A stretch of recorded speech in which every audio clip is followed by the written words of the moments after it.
Hello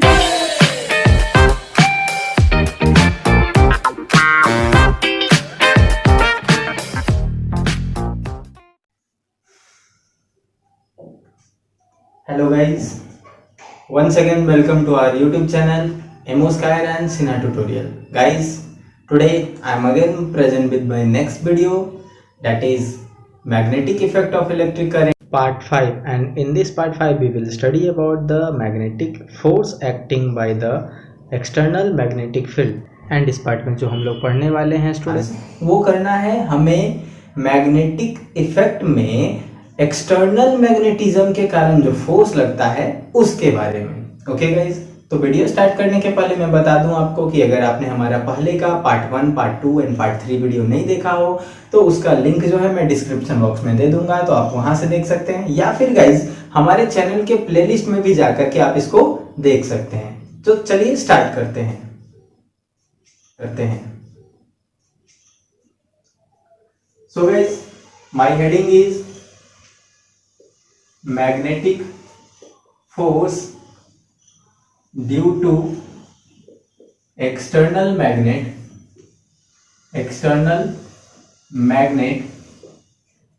on current carrying conductor।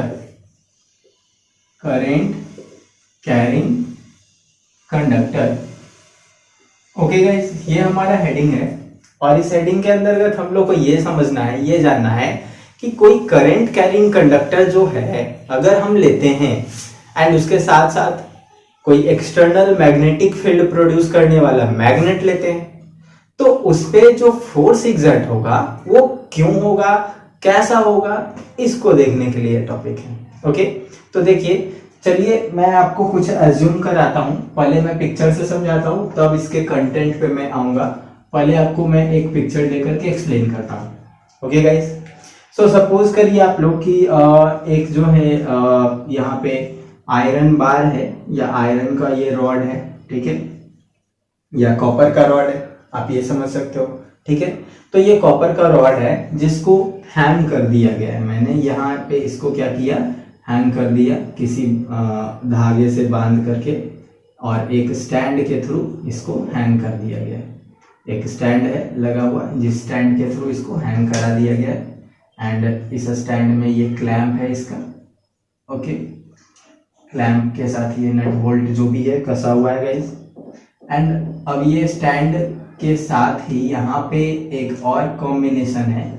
एक और combination क्या है, इस स्टैंड के साथ एक लगाया गया है दूसरा, यहाँ पर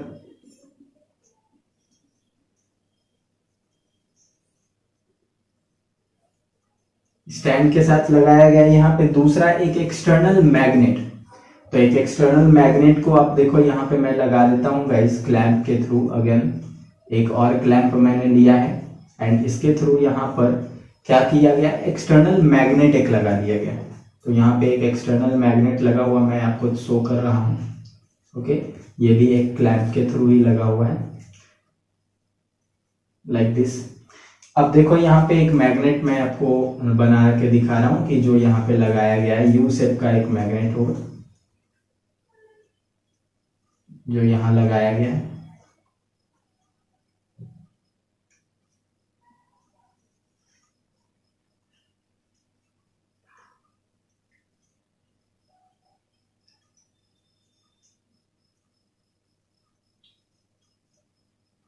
सो guys like this, here you can see, ये एक यू शेप्ड मैग्नेट है, north pole and south pole वाला, जो एक क्लैंप के थ्रू लगा दिया गया है। ओके, एंड ये वाला जो पार्ट था ये हमारा कॉपर का वायर था, एंड इस कॉपर वायर के दोनों एंड से भी एक अनदर वायर ले करके इसको कनेक्ट कर दिया गया है बैटरीज वगैरह से। ओके, यहाँ पे बैटरी का टर्मिनल्स etc जोड़ करके इसको कनेक्ट कर दिया गया है, लेट्स सपोज।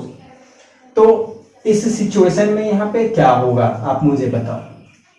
यहाँ पे मैंने एक एक्सटर्नल मैग्नेट भी लिया है, आप देख सकते हो एक्सटर्नल मैग्नेट भी क्लैंप से यहाँ पे होल्ड करके रख दिया गया है ऐसे यू शेप टाइप का। ओके, एंड एक करंट कैरिंग कंडक्टर भी लिया गया है, जो करंट कैरिंग कंडक्टर इस एल्यूमिनियम वायर के फॉर्म में है। इस एल्यूमिनियम वायर में यहाँ से करंट फ्लो होके जा रहा है, जो करंट कंटिन्यूअसली इस डायरेक्शन में यहाँ से फ्लो होते हुए आया है, एंड देन आफ्टर इस वायर से होते हुए इधर लौट गया है। ओके। तो जब भी आप करंट कैरिंग कंडक्टर लेते हो तो आप क्या देखते हो कि उस करंट कैरिंग कंडक्टर में एक मैग्नेटिज्म क्रिएट होता है। तो एक मैग्नेटिज्म यहाँ क्रिएट हुआ हमारा करंट कैरिंग कंडक्टर में, एंड दूसरा मैग्नेटिज्म हमारा यहाँ पे कहाँ आ गया, ये यू शेप वाले मैग्नेट में। तो ये दोनों मैग्नेटिज्म यहाँ क्या करेंगे, एक दूसरे को या तो अट्रैक्ट करेंगे या फिर रिपेल करेंगे। दैट मीन्स उस अट्रैक्शन या रिपल्सन के कारण वहां पर एक फोर्स डेफिनेटली अप्लाइड होगा। तो हम लोग आज उसी फोर्स के बारे में पढ़ने वाले हैं गाइस। यहाँ पे वही टॉपिक आपका लिखा हुआ है कि magnetic force due to external magnet. तो एक एक्सटर्नल मैग्नेट है ये वाला, ऑन किस पे ये एक्सटर्नल मैग्नेट का फोर्स लगेगा, ऑन करंट कैरिंग कंडक्टर, ये करंट कैरिंग कंडक्टर पे लगेगा। ओके गाइस, तो इस करंट कैरिंग कंडक्टर पे फोर्स लगने की वजह से यहां से इसका दो मूवमेंट हो सकता है, या तो ये करंट कैरिंग कंडक्टर थोड़ा ऊपर मूव करेगा या तो करंट कैरिंग कंडक्टर थोड़ा नीचे मूव करेगा। तो अब ये फोर्स का डायरेक्शन कहां होगा ये तो हम लोग बाद में देखेंगे। ओके, बट फिलहाल हम लोग देखते हैं कि ये फोर्स अप्लाई जो होगा वो क्यों होगा, और ये फोर्स जो अप्लाई हो रहा है तो इसको हम लोग कैसे एक्सप्लेन कर सकते हैं, कैसे इसके बारे में लिख सकते हैं, इसको देखते हैं गाइस। ओके, तो we can write it here as when a current carrying conductor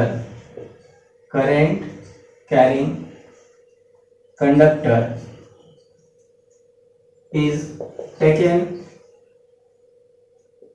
in the external magnetic field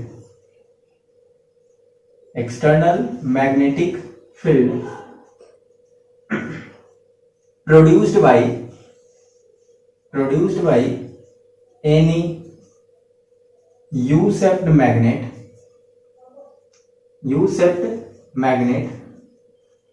then the both magnetic field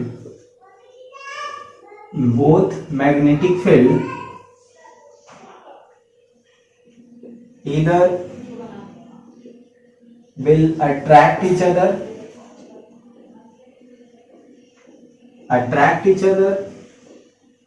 or repel each other.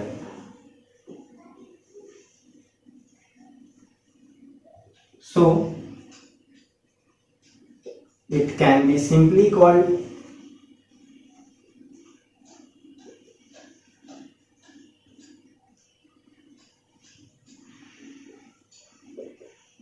the force exerted on current carrying conductor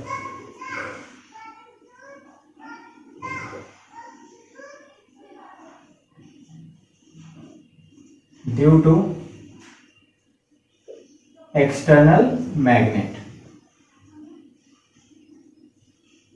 okay guys, ये इसको simply कहा जा सकता है। देखिए मैंने यही सारा कुछ मेंशन किया, जो जो एक्सपेरिमेंट में मैंने किया है उसके रिलेटेड ही मैंने यहाँ लिखा कि when a current carrying conductor is taken in the external magnetic field. ये एक एक्सटर्नल मैग्नेटिक फील्ड यहाँ यू शेप मैग्नेट के थ्रू प्रोड्यूस हो रहा था, उसमें एक करंट कैरिंग कंडक्टर को लिया गया। अब क्या होगा, तो अब दोनों के दोनों मैग्नेटिक फील्ड प्रोड्यूस करेंगे। तो दोनों का मैग्नेटिक फील्ड क्या करेगा, इधर ये अट्रैक्ट करेगा एक दूसरे को या फिर रिपेल करेगा एक दूसरे को। ओके, तो अट्रैक्शन हो या रिपल्सन हो, उसको सिंपली हम लोग क्या कर सकते हैं गाइस, वहां पे सिंपली ये कह सकते हैं कि वहां पे एक फोर्स एग्जर्ट हुआ है। और फोर्स एग्जर्ट हुआ है तो किसके थ्रू हुआ है, करंट कैरिंग कंडक्टर पे हुआ है, एक्सटर्नल मैग्नेट के कारण। एक्सटर्नल मैग्नेट के कारण करंट कैरिंग कंडक्टर पे फोर्स एग्जर्ट हुआ है। So this is called the magnetic force due to external current carrying conductor. अब गाइस हमें यहाँ पे ये जानना है, ठीक है, इस पे फोर्स अप्लाई होता है तो इस फोर्स का हम लोग यूटिलाइजेशन क्या कर सकते हैं। ठीक है, फोर्स अप्लाई हो रहा है ये तो आप देख रहे हो, तो इसको यूटिलाइजेशन क्या कर सकते हैं, एंड इस फोर्स का डायरेक्शंस क्या होगा, इस फोर्स के डायरेक्शंस क्या स्पेसिफाइड हैं या नहीं, तो इनके डायरेक्शंस को देखेंगे एंड देन आफ्टर हम लोग फिर ये पता करेंगे कि इसका यूटिलाइजेशन क्या है। ओके, तो पहले हम लोग डायरेक्शंस पे चलते हैं कि इस पे जो फोर्स अप्लाई होने वाला है उसका क्या डायरेक्शन रहेगा, इधर ये डायरेक्शन अपवर्ड होगा या डाउनवर्ड होगा, कहाँ पे इस पे फोर्स अप्लाई होगा। ओके गाइस, तो सबसे पहले अभी हम लोग ये देखते हैं एंड देन आफ्टर फिर देखेंगे कि इसका यूटिलाइजेशन हम लोग कहाँ करेंगे, इसको यूज हम लोग कहाँ पे करेंगे। ओके, तो मैं इसको बस इरेज करता हूँ इतने डाटाज को अब बाकी डायरेक्शंस वाले पार्ट को भी मैं इरेज नहीं कर रहा हूँ, है ना, पिक्चर को भी मैं इरेज नहीं कर रहा हूँ, मैं बस इस पार्ट को इरेज कर रहा हूँ। तब तक आप चाहो तो इसका एक स्नैपशॉट ले सकते हो गाइस, ओके, ताकि आपको नोट्स बनाने में इजी हो। You can take a snapshot and now I am erasing it.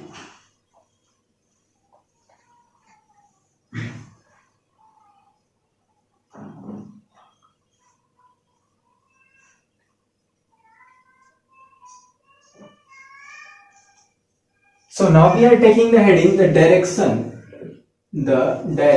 of applied force on current carrying conductor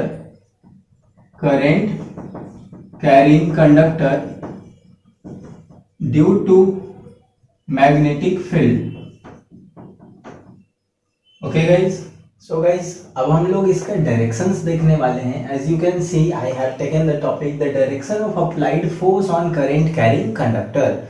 मतलब करंट कैरिंग कंडक्टर पे जो फोर्स अप्लाई हो रहा है उसका डायरेक्शन हम लोग देखने वाले हैं, डिटरमाइन करने वाले हैं। तो इसके डायरेक्शन के बारे में जो हमें इंफॉर्मेशन मिलती है वो फ्लेमिंग के लॉ से मिलता है। किन के लॉ से मिलता है? फ्लेमिंग के लॉ से। फ्लेमिंग लेफ्ट हैंड रूल से हम लोग को मिलता है इसके बारे में इंफॉर्मेशन। तो पहले मैं इसके बारे में कुछ लिख रहा हूं यहाँ पे कि the direction of applied force on current carrying conductor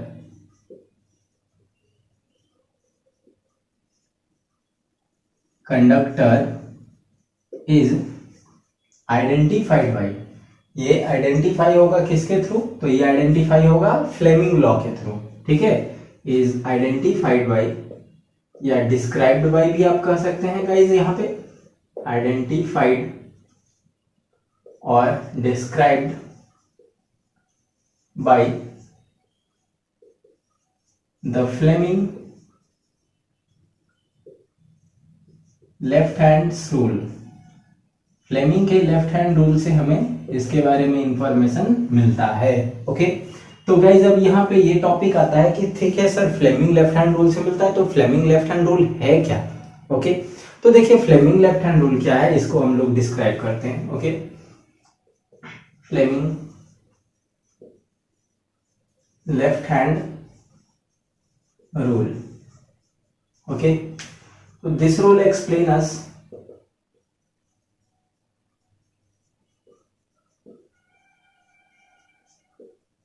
about the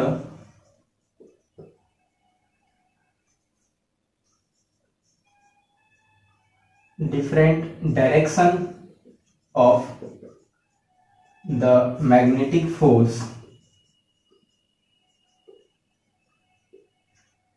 according to this law.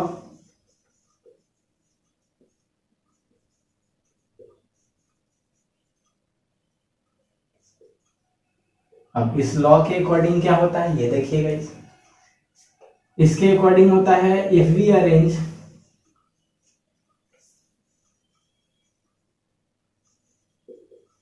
the three fingers of our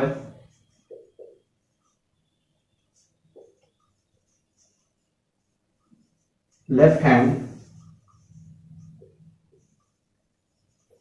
as mutually perpendicular to each other, mutually perpendicular to each other,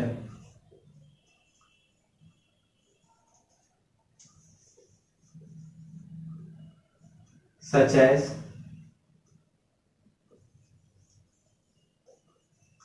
the direction of current is shown by middle finger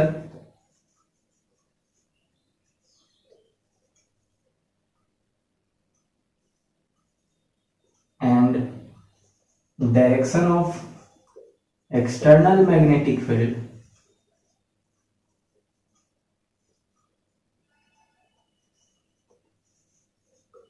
is shown by index finger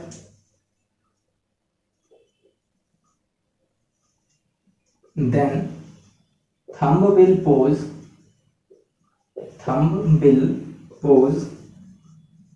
the direction of force. Okay guys, देखिए यही हमारा Fleming का left hand rule करता है। तो इस rule के according हम लोग को ये डिस्क्रिप्शन मिला कि अगर हम लोग अपने लेफ्ट हैंड को, ये लेफ्ट हैंड है गाइस, तो लेफ्ट हैंड के 3 फिंगर्स को, लेफ्ट हैंड के 3 फिंगर्स को, अब वो 3 फिंगर्स कौन कौन होंगे?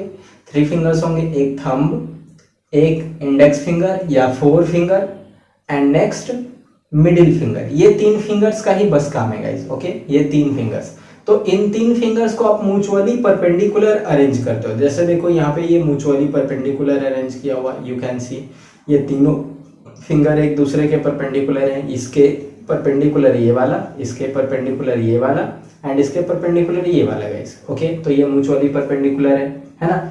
तो ऐसे अगर म्यूचुअली परपेंडिकुलर अरेंज किया हुआ है लेफ्ट हैंड का, नॉट राइट हैंड का, लेफ्ट हैंड का, तो लेफ्ट हैंड ये है हमारा, तो लेफ्ट हैंड का ये अरेंज रहेगा इस। तो अरेंज होने के बाद इसमें भी कंडीशंस दिया है। कंडीशंस क्या दिया है कि हमारा जो मिडिल फिंगर है वो करंट को डिनोट करे, इंडेक्स फिंगर है वो मैग्नेटिक फील्ड को डिनोट करे, तब जाके जो थंब है हमारा वो रिप्रेजेंट करेगा किसके बारे में? तो ये रिप्रेजेंट करेगा फोर्स के बारे में, कि अप्लाइड फोर्स किधर है। ओके, तो चलिए देखते हैं, हम लोग यहाँ पे डिटेक्ट करते हैं। तो देखिए सबसे पहले ये जो मैग्नेट रखा हुआ है वो मैग्नेट कुछ इस तरह से रखा हुआ है गाइस। ये मैग्नेट एक तरफ जो है वायर के ऊपर है, एक तरफ वायर के अंदर है, मतलब वो इस तरह से मैग्नेट है। तो मैग्नेट में नॉर्थ पोल इधर वाला है एंड साउथ पोल उधर वाला। तो मैग्नेटिक फील्ड तो ऐसे नॉर्थ टू साउथ इधर की ओर बनेगा ऐसे, तो नॉर्थ टू साउथ ऐसे मैग्नेटिक फील्ड मैंने रख लिया। अब करंट का डायरेक्शन को अरेंज करो, तो करंट का डायरेक्शन देखो इधर है ऑलरेडी, तो इधर करंट का डायरेक्शन मैंने अरेंज कर लिया। तो थंब क्या पोज करेगा? फोर्स का डायरेक्शन। तो इसका मतलब यहाँ पे ये हो गया कि इसमें फाइनली जो फोर्स लगेगा वो कहाँ लगेगा गाइस? अपवर्ड डायरेक्शन में। Okay, so it clears that, ये इस तरह से हम लोग को फ्लेमिंग लॉ से ये क्लियर होता है कि कोई फोर्स जो इफेक्ट करेगा वो किधर की ओर करेगा। ठीक है गाइस, मैं आपको साइड में कुछ पिक्चर्स भी अब रिप्रेजेंट करता हूँ जिससे आपको ये और भी डाटा क्लियर होंगे। ओके, तो इसके बारे में आप ध्यान से यहाँ पे साइड के पिक्चर्स को आप देखो। ओके, इसमें देखिए अभी रिप्रेजेंट किया हुआ है हमारे ये लेफ्ट हैंड के फिंगर्स को। तो लेफ्ट हैंड के फिंगर्स में आपको दिखाया जा रहा है कि 3 फिंगर्स है यहाँ। तो इन 3 फिंगर्स में से जो हमारा मिडिल फिंगर है वो क्या डिनोट कर रहा है? इलेक्ट्रिक करंट को डिनोट कर रहा है कि इलेक्ट्रिक करंट का फ्लो किधर है। जो इंडेक्स फिंगर आप देख रहे होंगे, इंडेक्स फिंगर हमारा रिप्रेजेंट कर रहा है वहां पर कि हमारा मैग्नेटिक फील्ड का डायरेक्शन किधर है, तो मैग्नेटिक फील्ड को पोज किए हुए। एंड देन थंब जो है वो क्या रिप्रेजेंट कर रहा है? तो वो direction of applied force represent कर रहा है, जो मैग्नेटिक फील्ड के कारण यहाँ पे फोर्स अप्लाई होगा उसको रिप्रेजेंट कर रहा है। सो फाइनली हम लोग इस तरह से डिसाइड कर लेते हैं कि यहाँ पर जो फोर्स है वो इस तरह इसके डायरेक्शन में अप्लाई होगा गाइस। ओके, यहाँ पर जो वायर में फोर्स होगा। अब अगर हम लोग यहीं से करंट को रिवर्स कर दें, मतलब करंट का डायरेक्शन चेंज कर दें, ओके, तो करंट के डायरेक्शन को जैसे ही चेंज करेंगे तो ये सारा डायरेक्शन जो इधर से था ये सारा इरेज होकर के अब क्या हो जाएगा, इसका डायरेक्शन से रिवर्स हो जाएगा। तो इसके डायरेक्शन के रिवर्स होते ही फोर्स वाला भी डायरेक्शन बदल जाएगा। ओके, अगर ये डायरेक्शन इधर से अप्लाई हो जाता है करंट फ्लो होने का, ओके, तो करंट फ्लो होने का डायरेक्शन जैसे ही इधर से आएगा तो इसके अंदर सारा ये फोर्स का डायरेक्शन भी चेंज हो जाएगा। अब फोर्स कहाँ लगने लगेगा? डाउनवर्ड डायरेक्शन में। तो यहां से आपको ये लॉजिकली मिल सकता है प्रूफ इसका, आप इस चीज को समझ सकते हो कि यहाँ पर क्या हो रहा है, कंडीशंस। तो कंडीशंस ये हो रहे हैं हमारे कि अगर हम लोग डायरेक्शन ऑफ करंट को रिवर्स कर रहे हैं, है ना, तो हमारा फोर्स का डायरेक्शन भी चेंज हो जा रहा है ना गाइस। तो यही यहाँ पे लॉजिक है and this is all about the Fleming left hand rule. Fleming left hand rule हम लोग को यही बतलाता है। अब बात रहा गाइस इसका यूजेस की, इसका अप्लाई हम लोग कहाँ करेंगे। तो इसका एप्लीकेशन हम लोग करते हैं मोटर में। किसमें करते हैं गाइस? मोटर में, जिसमें हम लोग को मोटर में ये बतलाया जाता है कि अगर एक मैग्नेट, परमानेंट मैग्नेट के बीच में अगर इसी तरह कोई करंट कैरिंग कंडक्टर हम लोग रख दें तो उस करंट कैरिंग कंडक्टर पे किस तरह से फोर्स एग्जर्ट होगा एंड फोर्स एग्जर्ट होने के कारण, वहां पर फोर्स एग्जर्ट होने के कारण वो जो मोटर के अंदर का कॉइल होगा वो कैसे रोटेट करने लगेगा।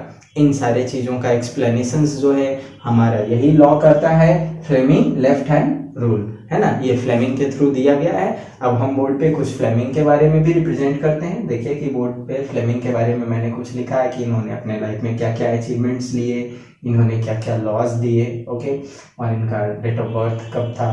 तो इसके बारे में देखिए मैं स्क्रीन पे आपको डाटा शेयर किया हूँ, you can note it about the Fleming's.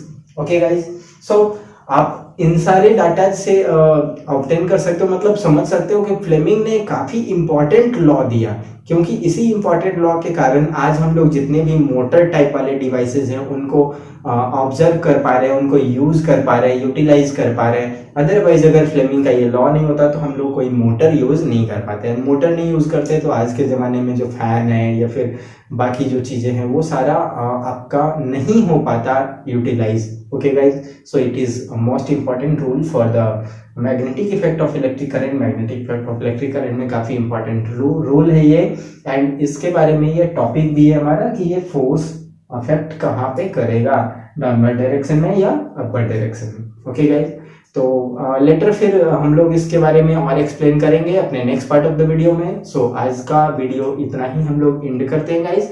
आज के पार्ट के लिए हम लोग इतना ही रखते हैं। फिर next part of the video में जब हम लोग मिलेंगे तो और हम इसके बारे में एक्सप्लेन करेंगे, फ्लेमिंग लेफ्ट हैंड रूल के बारे में हम लोग पढ़ेंगे और डिटेल से। तो तब तक के लिए बाय बाय। और हाँ, आप लोग घर से भी ज़्यादा बाहर ना निकलें। अभी भले ही लॉकडाउन ओपन हो रहा है धीरे धीरे, फेज 1 का ओपन हो चुका है, ओके, बट आप लोग घर से बाहर अभी नहीं निकले क्योंकि कोरोना का कहर अभी खत्म नहीं हुआ है। So guys, take care of yourself and watch our video, like our video, share our video and subscribe to our channel. Thank you. Tata. Bye bye.